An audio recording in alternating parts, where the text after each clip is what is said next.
Quando chegou na hora de fazer vestibular, que eu tinha 18 anos, eu falei para meus pais que eu queria fazer cinema, estudar cinema, que eu ia fazer vestibular para cinema. E meu pai proibiu, disse que isso não era profissão, que eu tinha que escolher outra profissão. E eu já era fotógrafa, eu vivia na rua fotografando tudo. Eu ia para o circo, fotografava, entrava em vários lugares, assim, fazia fotos na rua, de carnaval, de tudo. E aí, uma vez eu entrei num cortiço que tem lá na Lapa, fotografei o cortiço todo. Meu pai não deixou eu estudar, entrei na faculdade para fazer História. Fiz vestibular para História na PUC. No primeiro ano eu conheci um rapaz que trabalhava com cinema e eu falei que eu era fotógrafa e ele falou que eu podia fazer fotografia de cena, de filmagem, de filmes, still. E então ele me apresentou a pessoas e eu levei o material. Estava começando a produção do filme O Cortiço. E aí eu levei as fotos lá, me ofereci para fazer a fotografia de cena. Aí eles pegaram minhas fotos, botaram todas na parede do cortiço, né? E acabou que foi um cara ofereceu para fazer de graça e eu não fiz. E depois apareceu um africano que veio filmar aqui. Foi meu primeiro trabalho como fotógrafa de cena e a partir daí eu fiz vários filmes como fotógrafa de cena. E depois, quando eu estava fazendo fotografia de cena, eu via as continuistas trabalhando, então eu sentava do lado para aprender e aprendi a fazer continuidade, passei a fazer continuidade de vários longas-metragens. A minha formação foi no set de filmagem, então, assim, quando você faz fotografia de cena, você tem uma oportunidade de ver todo mundo trabalhando, você fica observando tudo. Quando você faz continuidade, você aprende a decupar, porque o diretor decupa com a continuista. Então, a minha formação foi no set de filmagem e não na universidade, como todo mundo que estuda cinema. Eu sentia muita falta de estudar, mas eu tinha que trabalhar e pagar meu apartamento, pagar a faculdade, porque quando eu comecei a trabalhar na PUC, quando eu comecei a estudar na PUC, eu acabei saindo de casa e meu pai disse que eu tinha que pagar a faculdade. Então eu pagava a minha faculdade mais onde eu morava, então eu tinha que trabalhar sem parar. E era um convite atrás do outro, eu fiz um filme atrás do outro. Até que depois eu fiz assistência de montagem também de filmes que eu fiz continuidade. Então, também foi um aprendizado muito importante para mim ver a montagem dos filmes que eu tinha visto a decupagem toda e como que uma cena é melhor que a outra, como é que uma cena é incluída ou não. Então, depois do último filme que eu fiz continuidade, eu resolvi parar de fazer cinema de ficção.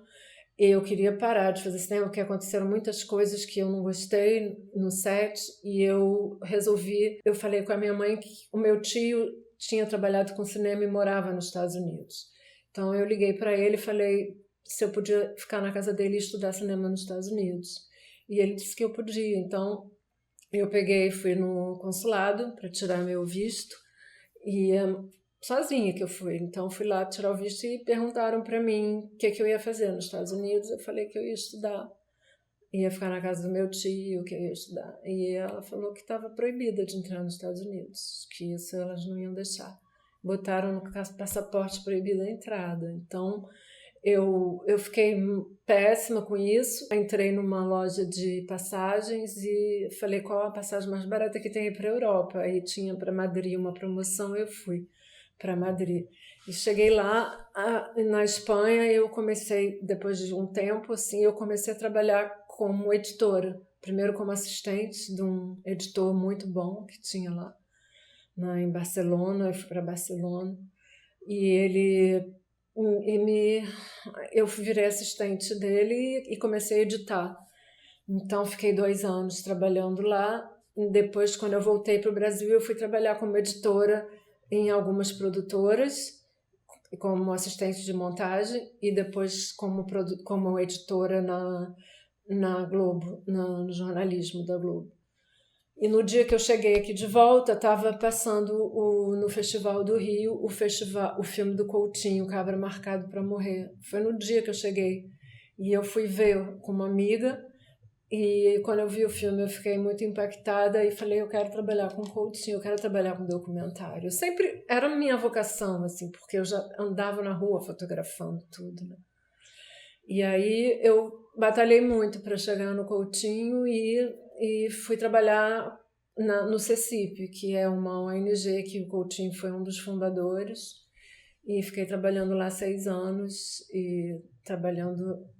Então, a minha formação foi essa, sendo que eu fui para Cuba, fiz um curso de roteiro na escola de Cuba, consegui uma bolsa para ir lá, fiz cursos que apareciam, assim, eu li alguns livros que eu comprava, mas eu nunca tive uma formação universitária de cinema, mas eu lia, estudava coisas por minha conta e aprendi no set, né?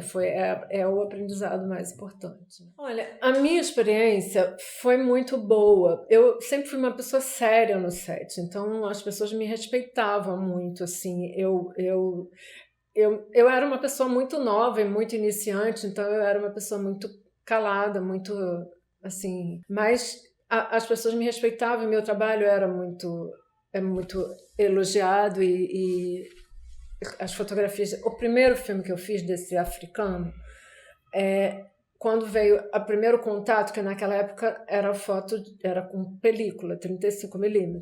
Então, quando veio o primeiro contato que mostraram para ele, ele olhou e falou que as fotos eram horríveis. E muito ruins as 2 fotos. Aí eu falei, muito ruins porque o seu filme é ruim. Aí ele falou, você está despedida. E eu fui despedida. Depois disso, eu comecei a fazer muita fotografia de cena e todo mundo elogiava muito meu trabalho, tanto que era um filme atrás do outro, as fotos eram... Então, assim, eu era respeitada no meu trabalho, sendo que sempre teve um pouco assédio, como tem até hoje, né? E isso me incomodava bastante. Então, isso fez com que eu quisesse parar de fazer, porque é muita gente numa equipe de ficção, então apesar das pessoas me respeitarem muito o meu trabalho, tinha essa parte que eu não gostava, né? Você leva cantada, acontece coisas. Então, teve uma hora que eu falei, eu não quero mais trabalhar com ficção. Então, foi aí que eu quis fazer essa virada, só que a virada que eu fiz foi chegar lá e ter a sorte de trabalhar com um excelente montador da Espanha, né? E aí, quando eu voltei, eu fui logo chamada para ir para a Globo e dali já fui fazer assistente de montagem de filmes, com Mair Tavares, com outra com Eduardo Escorel. Então continuava o meu aprendizado. O meu aprendizado era o tempo todo, porque quando eu fui trabalhar com o Coutinho, a primeira vez que eu fui trabalhar lá no CECIP, eles iam fazer uma série do Eduardo Escorel, Vida, Saúde e Alegria. Era uma série de 6 episódios sobre saúde, alegria, saúde, educação e tal. E eu nunca tinha feito produção, mas eu via as pessoas fazendo produção. Então, quando me falavam, você quer fazer a produção? Eu nunca tinha feito produção para administrar um orçamento, sabe? Mas assim como eu fazia continuidade, como eu fiz tudo, eu encarava as coisas com essa coragem, assim, de nunca ter feito, mas fazer, eu falei, vou fazer. E foi ótimo o trabalho, foi assim, super bom. Tanto que me lembro que eles falaram, não tem dinheiro nenhum para o CECIP, mas você administra esse dinheiro para dar para fazer o trabalho. E no final eu consegui direcionar uma verba para o CECIP, que eles ficaram pasmos, assim. Então, deu tudo certo. E aí eu comecei a fazer muita coisa com eles lá. Então, assim, outro aprendizado. Para fazer produção, eu aprendi fazendo. Então, você aprende fazendo, né? Não tem como. É claro que estudantes, eu vejo alguns estudantes que nunca entraram no set. Então, estuda, mas não pisa no set. Então, você não sabe nada se você não pisar num set de filmagem. É outro mundo. É um mundo que não tem nenhuma escola vai te ensinar se você não está ali. Como que você se impõe, como que você... Sabe, eu conseguia que as pessoas me respeitassem bastante, né? Nunca tive nenhum problema de trabalho, assim. Com o meu trabalho, eu nunca tive problema, assim, nunca. Olha, todos os meus filmes foram feitos com editais, todos editais. O primeiro documentário meu foi o Alma de Mulher, sobre travestis. Eu, por acaso, li um texto que o Arnaldo Jabor escreveu sobre travestis. Na época ele escrevia no jornal Globo, eu li, eu fiquei impressionada com aquilo, falei, isso aqui dá um tema sobre travestis. E eu entrei no edital e ganhei um edital para fazer o documentário sobre travestis, que é o Alma de Mulher. Depois entrei no edital do BNDES e ganhei para fazer o Samba, que é um documentário sobre a dança do samba. Então, assim, as escolhas minhas de temas são temas que me dizem respeito de alguma maneira. Eu não faria um tema que não me atraísse de alguma maneira. Quando os travestis, eu nunca tinha feito nada, nunca tinha lido nada, mas o texto do Arnaldo Jabor me impactou bastante, o que ele falava sobre travestis. E eu fiz o documentário muito inspirado no texto do Arnaldo Jabor. O samba, a dança do samba, eu frequentava muito a Mangueira, então eu gostava muito de ir à Mangueira. E então, assim, eu olhava aquelas pessoas sambando e falava, nossa, como é que essas pessoas nascem sabendo sambar dessa maneira, né? Então, eu ia lá, não sabia sambar como eles, então era um tema que eu achava interessante, como que o samba é importante para as pessoas que moram ali, só fiz na Mangueira, né? Então, como é que o samba ele faz com que as pessoas elas convivam de uma maneira muito saudável, muito cultural. Então, isso tudo me inspirava. Então, os temas que eu faço, são sempre ligados a temas que me mobilizam de alguma maneira. Depois eu fiz o Coração do Samba, que é sobre a bateria, porque o samba foi um sucesso de venda no mundo inteiro. Então, quem distribuía na época falou, vamos fazer o Samba 2. Eu falei, não, Samba 2 não vou fazer de novo, vou fazer sobre a bateria, porque quando eu estava filmando as meninas dançando no meio da bateria, eu ficava arrepiada de ver a bateria, eu tão perto, dentro da bateria, eu falava, nossa, como é que esses caras aprendem a tocar isso? Eles nascem sabendo tocar também, tá? Então eu fiz o Coração do Samba, né? Mas eu fiz outros temas também, o aborto, que é o fim do silêncio, que é um tema que eu acho muito importante, que me mobilizou muito a vida toda. Como é que as pessoas têm que ter direito a querer ou não querer ter um filho. Isso é um direito de escolha da mulher. Às vezes você fica grávida sem você querer e você não tem condição de ter um filho, então você tem que ter a liberdade de escolha. Eu achei importante fazer esse documentário e ganhei um edital da Fiocruz para fazer esse documentário. E também foi uma polêmica danada esse documentário quando surgiu, né? Então, assim, os temas que eu faço, eu não faria nenhum tema que não tivesse a ver comigo. Eu gosto de música, faria coisas sobre música, mas tem temas que eu não faria de jeito nenhum. Porque se você não se identifica com o tema de alguma maneira, você não vai fazer um filme ruim. O A Queima-Roupa, ele surgiu... Um dia o Rosenberg chegou para mim e me mostrou a foto da chacina de Vigário Geral e falou, faz um documentário sobre essa foto. E eu falei, sobre a foto? Ele falou, sobre a foto. Eu fiquei com aquilo na cabeça um tempão e aí eu comecei a pesquisar a chacina de Vigário Geral. E aí, cada vez que eu pesquisava, que eu lia, eu ficava mais impressionada com o que tinha acontecido.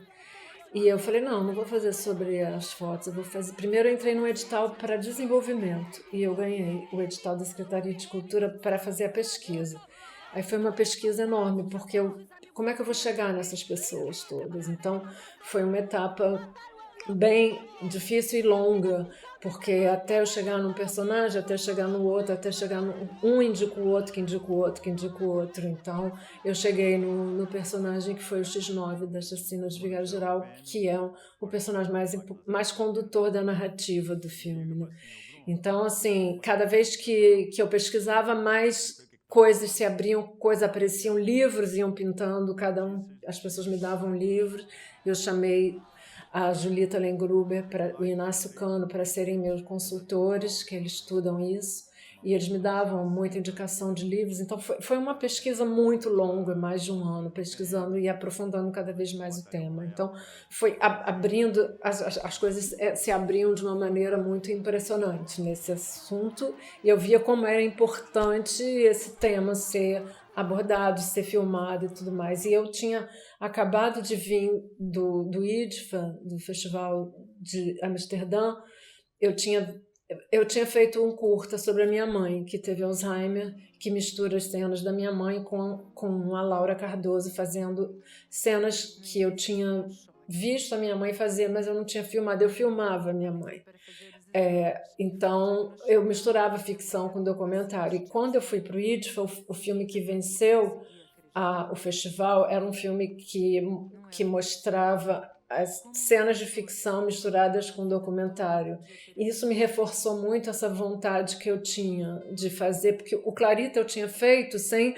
Nunca tinha visto filme nenhum que misturasse ficção assim com documentário, mas quando eu cheguei no IDFA e esse filme é impressionante, de um cineasta que ele mora na França, mas ele é latino-americano, acho que ele é venezuelano, uruguaio, ele é uruguaio.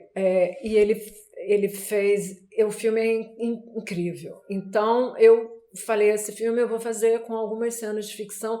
Quando os personagens davam entrevista e narravam coisas que eles ficavam muito impressionados, eu fiz algumas cenas em preto e branco inspiradas nesse filme, e que eram cenas do que eles lembravam, bem pequenos flashes assim que lembravam. Então, esse formato todo foi difícil. Aí depois eu ganhei o edital do Fundo Setorial para fazer, e foi o filme que teve um impacto, ganhou vários prêmios. Aqui no Rio ganhou o Festival do Rio, lá fora ganhou vários prêmios e muitos debates, muita exibição com debate, em muitos lugares. Teve uma exibição na Polícia Militar que foi um impacto, porque a polícia detestou ver o filme e foi impactante demais. Não gostaram? Não, Por quê? porque eles não gostaram de se ver retratados dessa maneira. Mas como que eles são?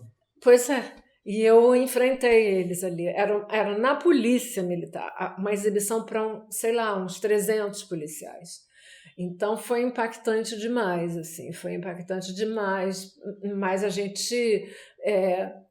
foi importante, e acho que o filme teve um impacto, naquela época, foi importante para aquela época. Hoje já não tem tanto impacto você fazer, porque já tem muito filme que fala sobre, muita série que fala sobre isso.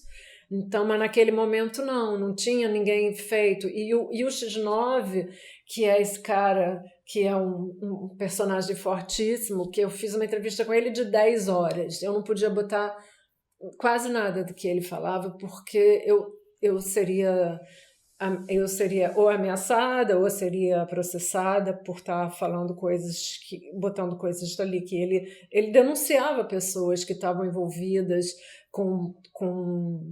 enfim, que estavam envolvidas com toda essa coisa que existe por trás da polícia, né? E aí eu bolei de fazer uma série de ficção que se chama X9 e que está sendo desenvolvida atualmente, inspirada na vida dele. Ele morreu já. Mas então é a primeira vez que você está trabalhando com ficção especificamente? É a primeira vez que eu fiz coisa de ficção. Essa série. Essa exibição lá na polícia foi impactante. Foi uma coisa impressionante.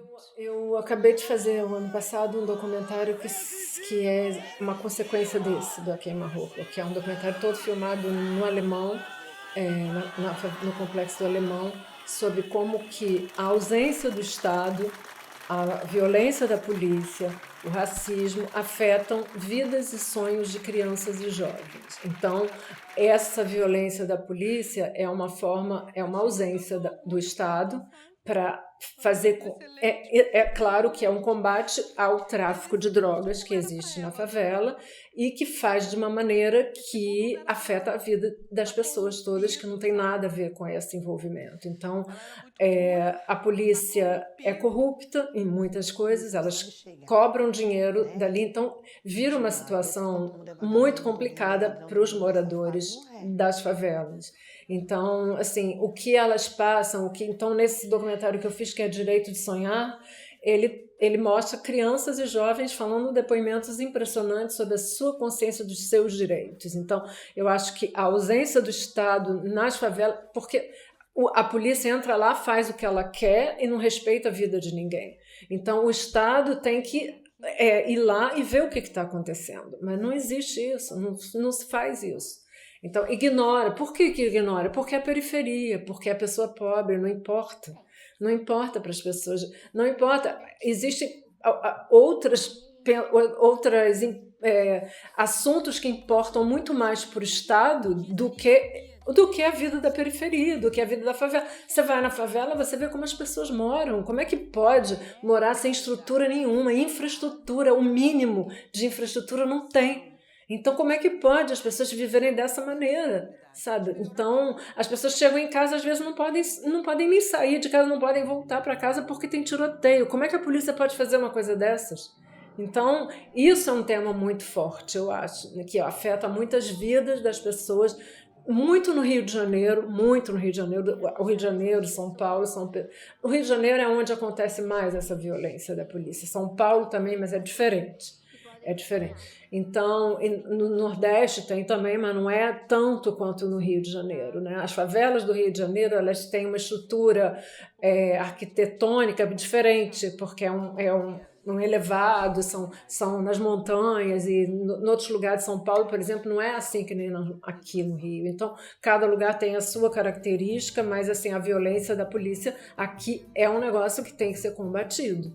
Tem que ser combatido, não pode continuar desse jeito. Isso me mobiliza de uma maneira muito forte. Eu fico muito emocionada, muito impactada de ver e você escutar jovens e crianças falando sobre isso com a consciência do que eles passam tão forte, é muito impressionante, sabe? Então eu tive... É como se fosse uma consequência, né, daquele que lá de 2014, que aquilo ficava na minha cabeça. E como é que eles têm que se virar. Porque como tem a ausência do Estado, como é que... E a educação das pessoas, como é que é afetada? E a ausência do Estado afeta a educação. As pessoas não têm como ir para a escola. As escolas fecham porque tem tiroteio. As pessoas não têm uma escola de qualidade lá. Então, são várias coisas que vão afetando a vida das pessoas que eu fiquei muito impactada quando eu vi isso lá. Daquela vez, mas a queima-roupa tinha outro tema, eu não podia ficar falando sobre isso. Então, ficou isso na minha cabeça e eu fiz com o Prêmio Aldir Blanc esse documentário. Mas, assim, eu já fiz outros temas também depois, né? Todos nós somos independentes, né? Nós temos as nossas produtoras e com essa a gente entra nos editais que oferecem dinheiro para a gente fazer. Então, a gente tem que se dedicar muito para ter um projeto que ganhe um edital. Se isso é um cinema independente, nós não temos ninguém que nos patrocine. Nós não temos nenhuma verba, nem no nosso banco, nem no que não seja edital. Então, tinha edital do BNDES, não tem mais, tinha edital da Petrobras, não tem mais. Então, esses editais todos eram o que faria a gente fazer. Eu ganhei, o primeiro documentário meu foi feito com o edital daquela gasolina Atlântica, Atlantic, né? Atlantic, ganhei o edital lá. Então, assim, edital a gente tem que ficar sempre de olho ligado, porque tem edital para curta, tem edital para várias coisas. Agora tem editais para estreantes, para cineastas estreantes, tem editais que são só para mulheres negras. Então, assim, agora tem editais que estão bem especificados para quem pode entrar. Então, todos nós continuamos independentes e continuamos tendo que lutar pelo nosso trabalho. Se a gente não luta, a gente não faz nada. Então, eu acho que atualmente todos os independentes estão se mobilizando para questionar certos editais, então está tendo muito questionamento dos editais. Por que só pode ser para o interior? Por que a porcentagem para o interior é tão maior do que para nós? Por que para ficção é sempre maior do que para documentário? O documentário tem sempre uma porcentagem muito menor. Então, claro que ficção é mais caro, mas a gente usa a mesma equipe que as ficções usam. A gente paga o mesmo financiamento, o mesmo aluguel de câmera, a gente paga toda a finalização que as ficções terminam. Então, a gente não pode ser tão excluída dessa maneira financeiramente. É claro que a gente não precisa de tanto tempo de filmagem, a gente não paga ator, a gente não paga cenografia, a gente não paga figurino, não paga tudo isso, mas a gente tem gastos. Então, e o documentário está crescendo de certa maneira nas plataformas de streaming. Hoje o cinema brasileiro tem muito mais acesso nas plataformas do que você não faz um filme para ir para o cinema mais. Documentário então fica uma semana em cartaz. Então você tem que ter um distribuidor e o distribuidor é que vai fazer. A gente também pode fazer a nossa distribuição. Você pode falar com o canal, oferecer para o canal.